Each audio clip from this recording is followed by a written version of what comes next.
Good morning, guys. You know what time it is. It's time for tactics. Hey, so welcome back to the Tactics of Trav YouTube channel where we go through all things tactical when it comes to chess. So, guys, like I said in chess lesson number 8, if you haven't checked that out, watch it. The Class D players are better than ever now. Like Class C is just as good. These guys, everybody's getting a lot better. So, for us adult improvers or people that are looking to get better at chess, could be, your teenager or 20s, doesn't matter necessarily what age, you have to watch out for the Class D and C players. They're getting much stronger than they ever were before. And this game demonstrates that, just like chess lesson number 8 does. But I'm a 1703 in this game. My rating shot up after the tournament. And my opponent, her name is Rushitha Bezawada, was a 1347. Now, she played nothing like a 1347, guys. She played more like a 1800, which is, makes sense based on today's game with a lot of the technology available, the resources that are available on YouTube, chess.com, lead chess, all the tools and resources that people have to be better. But let me show you this. This is actually a really good game. I played at an 89.9% level, and she played at an 81.6%. But let me show you this because there's a lot of things to learn from in this game. So I'm doing my best Wei Yi impression with E4, E5, Bishop C4, Knight F6, Knight C3. So he played this a lot in the candidates tournament, and a lot of people were talking about it. But it's basically like a Vienna game setup. But the ideas are very similar to like a King's Gambit, except it's a lot safer. So instead of playing E4, E5, F4, E takes F4, and then white has to justify the pawn sacrifice, in this line, you kind of get the same type of setup and same type of ideas, but you can do it without sacrificing the pawn, which if black knows what they're doing, can be a real nuisance trying to get the pawn back. So after Knight C3, she plays D6. I play D3, Knight C6, F4. So very similar to like the King's Gambit, like I was talking about, except for instead of move 2, where you're playing F4, I'm playing it on what's that? Move 1, 2, 5. So if they take, bishop takes F4, and nothing to worry about. The bishop, dark square bishop, can always drop to G3 if black gets ideas to try to bring their queen over to H4 checks. It's not really going to do anything. All right, so after D3, Knight C6, F4, Bishop E6, Knight F3, Bishop E7, F5. I love this setup for white, guys. It's really good. It's very Grand Prix-ish. Like if you play against the Sicilian players, the goal in the Grand Prix, and that's E4, C5. You're gonna go Knight C3, which is a closed position, but you're trying to get F5 in at some point. So very similar ideas, except for I'm not playing against a Sicilian, and I can still use that idea in this game against an E5 player.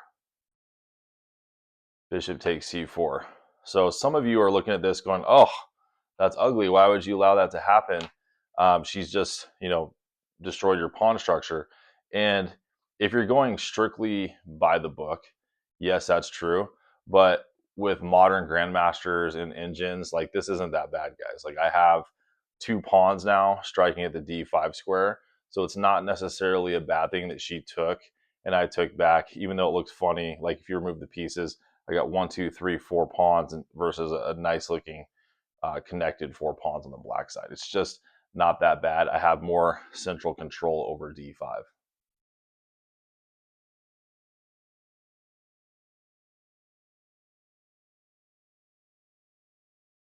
All right, Queen D7.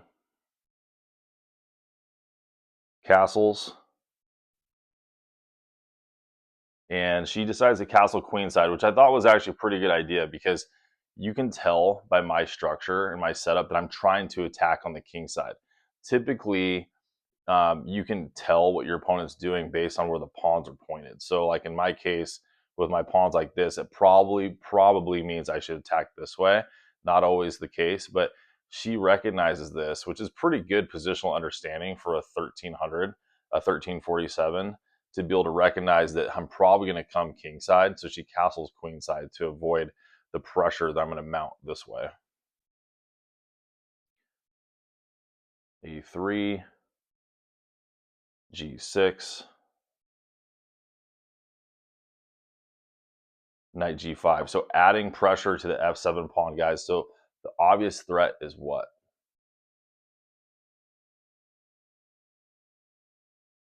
Knight takes F7 with the fork, right, on the two rooks. Now, this is a pretty important part of the game, a critical part of the game where she needs to defend accurately here because there could be some positional missteps that could occur if she doesn't. So what I mean is it's important to know how to defend the F7 pawn, whether it's with this rook, or this queen. So pause your videos here, guys, and calculate the position and how you should defend the F7 pawn with what piece.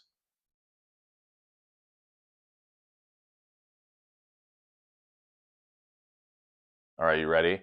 So my opponent plays queen e8, and on the surface, so she plays here to defend the pawn. This looks like it's harmless, right? Like it's not a bad way to go. Well, Stockfish did not like that way of defense, and here's why. So because she chose to go queen e8, this is what could occur.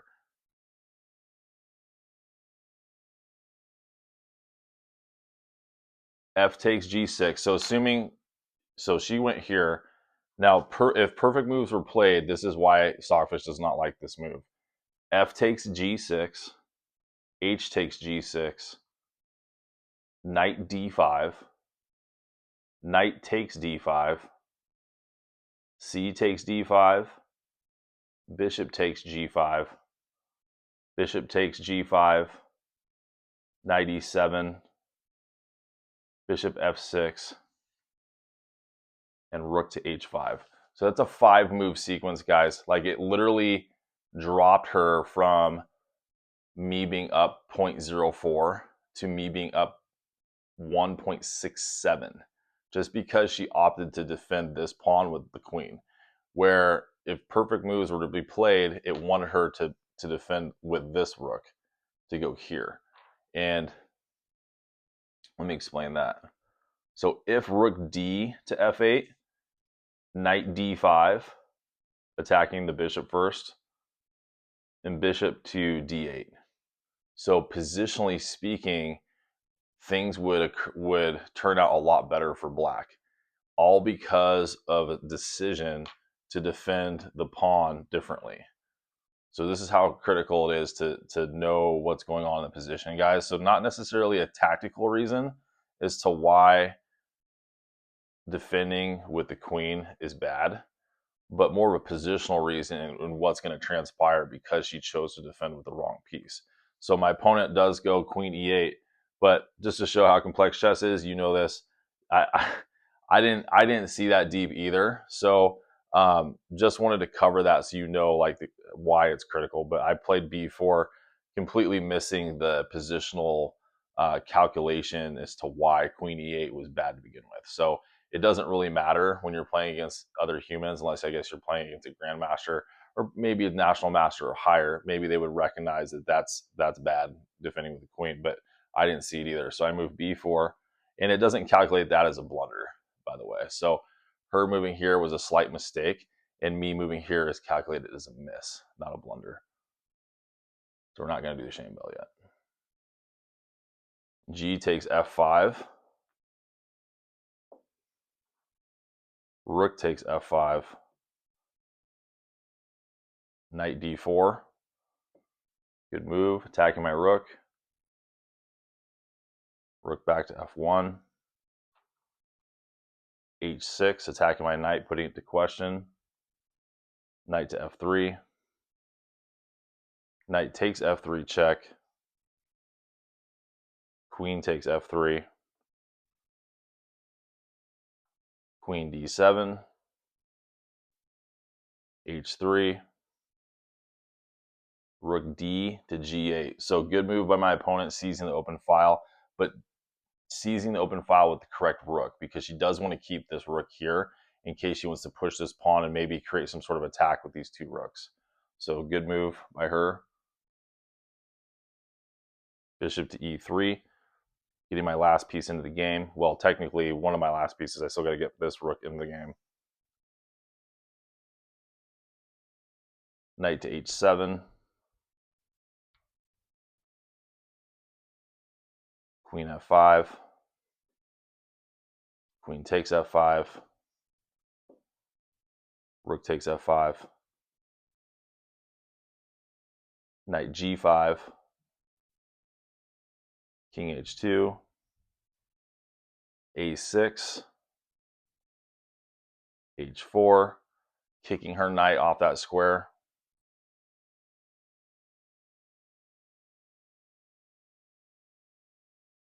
Knight goes to e6. g3. Rook g7. Now, with rook g7, she's probably trying to do what? She's probably trying to create this battery here, bring this rook here just to get an attack going down the g-file. Nothing super complex yet, guys. Rook a to f1. Finally getting my last piece into the game. Rook h to g8. There it is, bringing that rook on to g8 with the battery, the rook battery down the g-file. Rook 1 to f3. So, if you had to make a guess, what do you think the evaluation bar has this game at? Like, who's winning and by how much?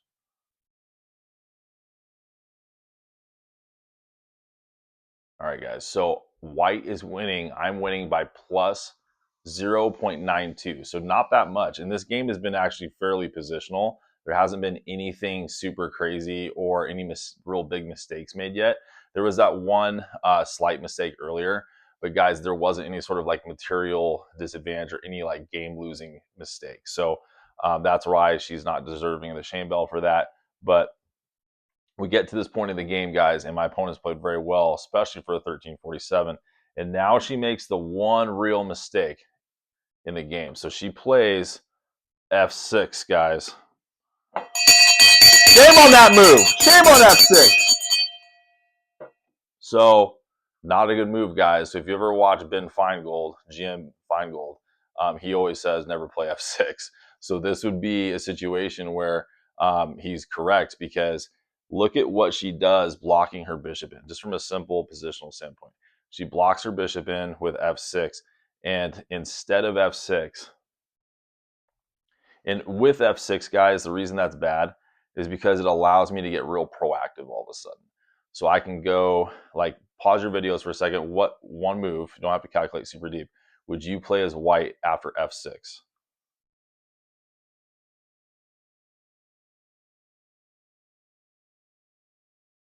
All right, ready?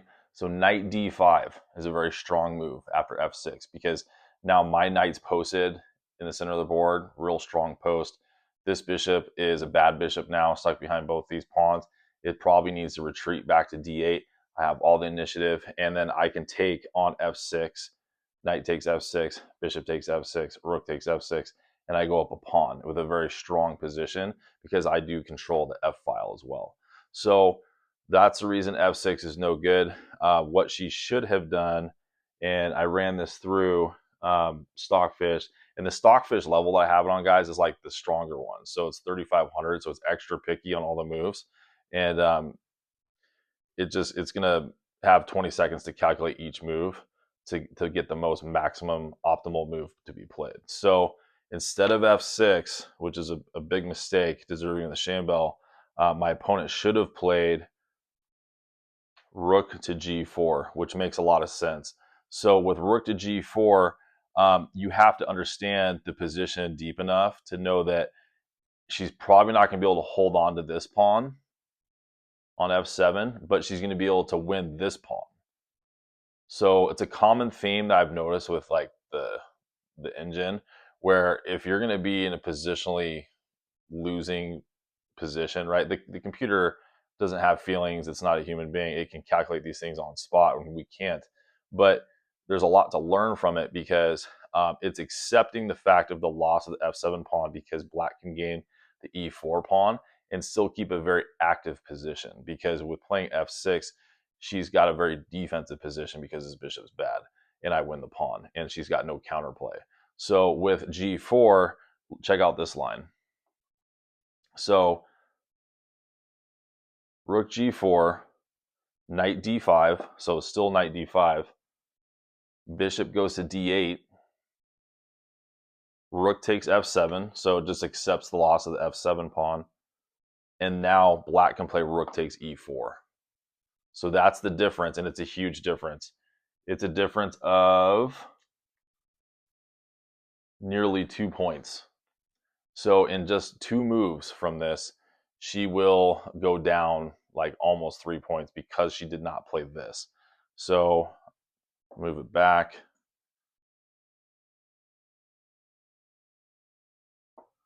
So chess is hard, guys. So don't beat yourself over this. Beat yourself up over this, Rashitha. You're a very strong player. Just wanted to help show like what could have happened and how that would have resulted in a better situation for your position. So here, she went f6, and then just watch how the difference can transpire and spiral for the other side. So after f6, we have knight d5, and she plays knight d4, good move. But because she's attacking and counterattacking my rook, I can just snap off the knight with bishop takes d4. Stockfish love that. E takes d4. Knight takes f6, so I end up winning the pawn. Bishop takes f6. Rook takes f6. Rook to h7.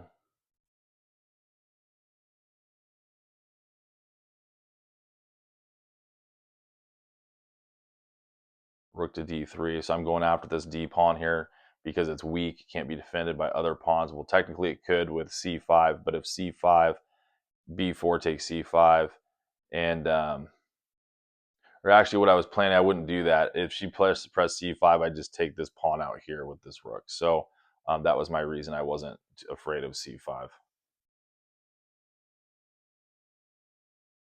Rook 7 to g7, she comes back to the g file.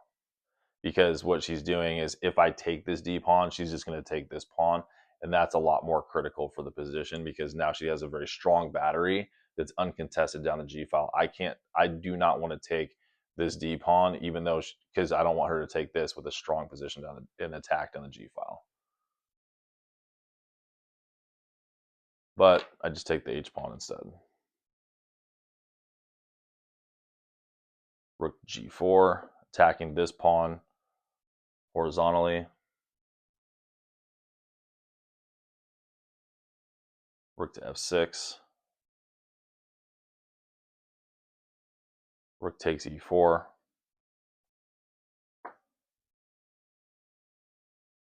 Rook d to f3. Rook e2 check. Rook f2. Cannot lose this pawn, guys. So this pawn's important because this pawn would be passed, which means it could promote very easily if I don't have this pawn to stop it. So I do not want to just lose this pawn for nothing. Rook goes back to e3. Now she's attacking this pawn, taking advantage of my weird pawn structure from earlier. And so I opt to go here. Rook 6 to f3. Good move. Rook e4. h5. So now, like a good positional thing to remember in chess, guys, a good principle is a passed pawn must be pushed. So we have 2 passed pawns here. We need to exert pressure on our opponent who doesn't have any pawns to contest my pawn. So this is going to be a real crux in her position. So after h5, take a guess. Pause your videos and just take a guess at what the evaluation bar has us at. Like how much is white up by? All right, so I'm up 3.14. And a lot of that, guys, stems from just earlier mistakes that just continue to snowball. The one much earlier was not as bad as the one that we went through in depth here with F6. So that has transpired into where we are right now and why she's at a disadvantage. So after H5, she played Rook G5, attacking the pawn horizontally. And got to defend it, so I go Rook F5. Rook E to G4, adding pressure with the battery again on this pawn. Rook 2 to F3, gotta defend it.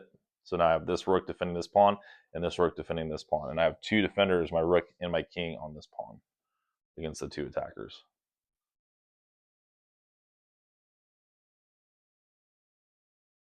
B6, H6.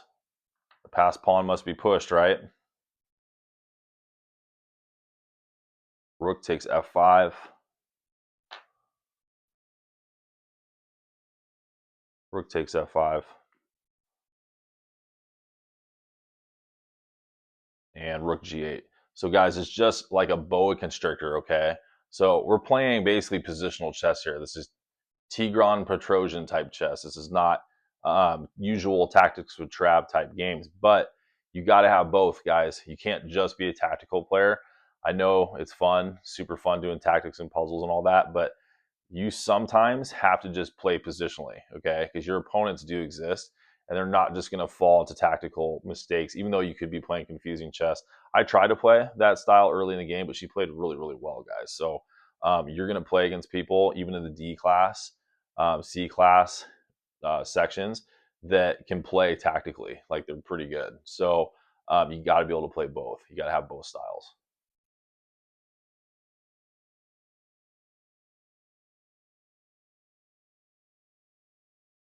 All right, so after rook to G8, H7, pass pawn must be pushed. She goes in the corner, which is a good move. So, like, one of the few moves she can do. Rook to H8. So pause your videos here, guys. Where should we move next? Not a super deep calculation, just like one move. Where should we move?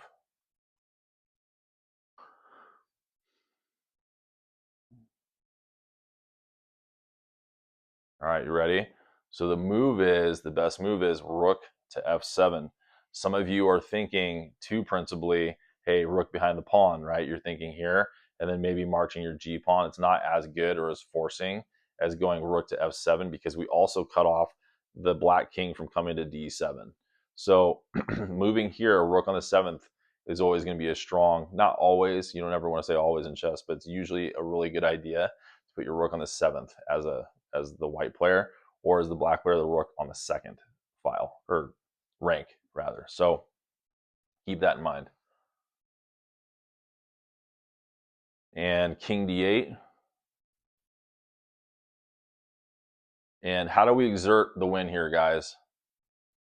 What's the move? All right, that's right. So rook g7 with the idea of rook to g8. Black trades on g8 and our pawn queens. So black obviously is not going to do that or fall into that. So after rook to g7, she goes king e8, but it's not fast enough. Her king was too far away. So we go here, rook to g8, check, king f7, and then we take the rook here in the corner, and then white goes to win easily. So anyway, guys, really good game played by my opponent. I'm just shocked, guys, at how good Class D players are. Class C players are good as well. But she played it at 81.6% level, guys. So that's pretty good. So if you get in the 80s, that's usually really good. Like 2000 type players play in the 80%, and sometimes much higher. And it's more about consistency rather than capability, I believe. So I played it in 89.9% level, guys. So I played very well, but I had to in order to win. So what do we take from this game? So positional chess is super important, guys. Like being able to understand just the nuances in a position. Like F6 was terrible by black. So you have to be able to punish the errors by your opponent. And it's almost like if you're playing tennis or pickleball, you're just hitting the ball over the net. Okay, there's nothing super fancy in this game, but there's a lot to take from it, because sometimes you're going to have to win games just by not being the one who bunches the ball into the net. So until she played f6, guys, like, she was very much in the game. So just be very in tune with the position and the nuances in the position, because just the one little move that you don't think is going to be devastating can be devastating, like her f6 play was really what caused everything to snowball. So anyway, guys, hope you learned a lot from this game. Watch this next video on Sunday. I have a really good video for tactics. It's going to be very particular to a game I played online, and it struck me as this as being a great lesson for our next chess lesson, because it's all about one of my favorite tactics, the in-between move, the Zwischenzug, so the intermezzo. So very, very good tactics lesson that you need to tune into this Sunday. So we see you guys Sunday. And oh, by the way, if you're getting a lot of value out of these videos, guys, I really encourage you to buy me a coffee, which is in the link description. So it's like $5, $10, whatever you feel like I deserve. Please, keep me motivated here to make videos and content to keep you guys getting better at chess. So look in the link description for the Buy Me a Coffee page. But anyway, guys, I thank you for your viewership, and we'll see you on the next video on Sunday.